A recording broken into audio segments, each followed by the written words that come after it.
Hello, I'm Sid, and if you're new here, welcome. I've been out here in Mallorca, in Europe, and I've been staying on a farm, supporting the creative vision of the place and implementing a few small projects. So I'm going to walk you through some of the things I've been working on and the reasons why, connecting those ecological theories to the practice of how we creatively garden. This is the olive grove, and here, like the orchard, the ground vegetation has been treated like a lawn, cutting really short, which doesn't favour biodiversity, doesn't build healthy soil that nourishes our plants, and it doesn't feed the soil food web as well as growing taller vegetation, allowing that vegetation to grow tall, cutting it back, building the soil, feeding that soil food web. What I've recommended here is to implement a chicken tractor system where you create down the row of the trees, you put chickens in a closed pen, a movable pen, and then you rotate it, you move it on. They cut down the vegetation, they scratch the soil, we come in with some wildflower seed and sow it into the disturbed ground, and then we move that chicken tractor on. Sometimes we leave it longer to expose the soil and sow seed, sometimes we only allow them to graze the vegetation down a bit.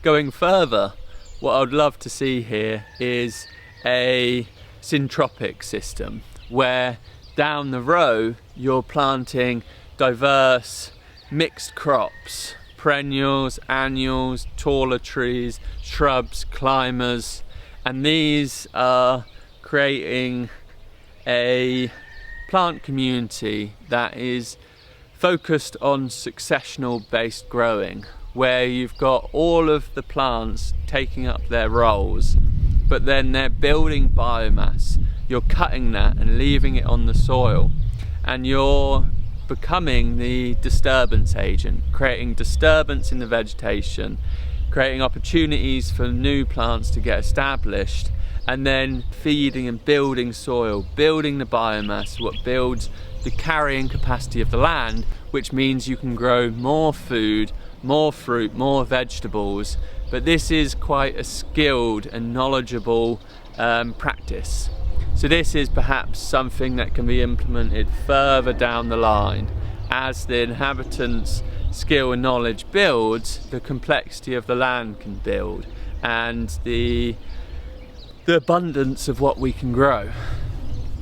To grow diverse food crops and to support biodiversity, we don't need to create something as complicated as a syntropic system or an edible forest garden. We can work with what we've got now, we can work with the skills and knowledge that we have now, and in one of the approaches we can take is create a meadow that is quite easy and straightforward to manage, but then plant in the native and the very resistant edible perennials into the ground vegetation. Here, chard grows wild, fennel. We can be planting these into these pockets of vegetation that we allow to grow tall, so that we can come into these quite wild plantings and harvest crops. One of the things we've done, prune these shade trees, removing the vertical growth and encouraging horizontal growth so that the canopies knit together. We increase the amount of shade, but we don't create a future challenge in maintenance, because if we allow these trees just to grow really tall and straight branches, then the future management will be difficult. But also, like this, we get really useful wood out of it as we cut them back on a rotation.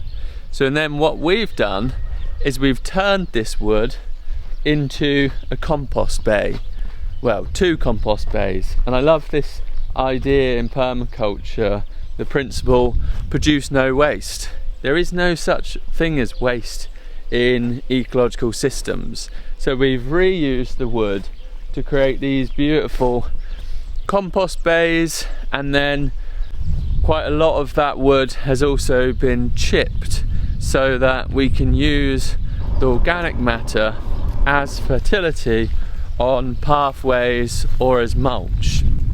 So in this case we've used it in the vegetable garden on the paths, and as that breaks down it feeds the soil fungi and microbiology, releasing that into the surrounding planting beds and just doing great things from what often people could see as a waste product. Those cuttings, often people might burn it, which to me that is a bit crazy and a huge waste of the energy and the years the tree has spent building organic matter that is incredibly beneficial for the land. The organic matter that feeds the microbes, builds soil, holds in moisture and nourishes ecosystems. Here we've got the no-dig vegetable garden that we've created. This was bare ground with no paths, and that means the soil was exposed, the soil stood on, which creates compaction.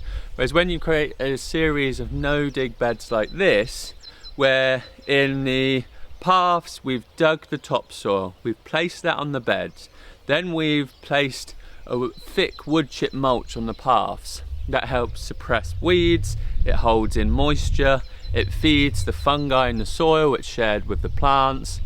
Then we've created beds that are 1.2 meters wide, which means you can reach to the center of the bed from each side, which removes the need to walk on that soil, which walking creates compaction. That compaction removes water and airways in the soil that then creates anaerobic conditions and reduces the diversity and health of microbial populations. We've then placed a compost mulch on the beds, which once again reduces the germination of weeds. It creates a home for microbes, a more stable growing environment for them. Much like a home is for humans or clothes, it protects them from environmental extremes, the fluctuations of temperature from cold to hot. It reduces the evaporation of water, creating a more stable, moisture-rich environment, so that our plant root systems can become deep and can mine nutrients, can create these intricate relationships with microbes that supports their health and growth, which that health and growth is then reflected into us when we eat them. In zone 1, around the house, where we spend the most time, we've created a series of gravel gardens that are designed for biodiversity and beauty, so that it's a really special entrance and a place you want to be. And this is going back to that idea of extensive and intensive. Around the house, those high use areas, you spend more money and energy into their creation and maintenance, because that's the space where you are the most. And that's why we've created these horticultural plantings around the house, and then as you move out into the wider landscape, it becomes extensive management, broad strokes of management that guide the land and the vegetation into the direction we want. Whereas in those high use areas, it's more intensive management. We invest more into creating a special place for us to be and inhabit. The land has 3 fields that the client is going to bring horses onto and wants to create a track system to encourage the horses' movement, but likes the idea of rewilding the centre of the track that will go around the boundary of the field.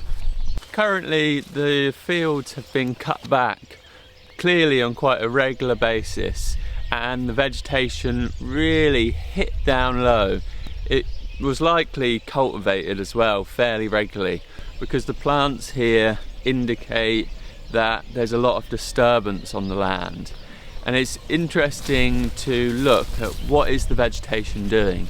In one of my previous videos, I was talking about how do you read the land? How do you read what the plants are saying about the conditions? And it's very clear in this field how we've got low vegetation, and then we have some areas where the vegetation is a bit taller, a bit lusher, and this would indicate that there is more favourable growing conditions, perhaps more fertility or water availability. And to me, this section here would indicate that there maybe was a compost pile or a burn pile, that build up of nutrients. If we carry on walking along a bit, we see that at the end of the field they've created a dump pile, a place where they bring all of the organic matter, old stones and decaying wood.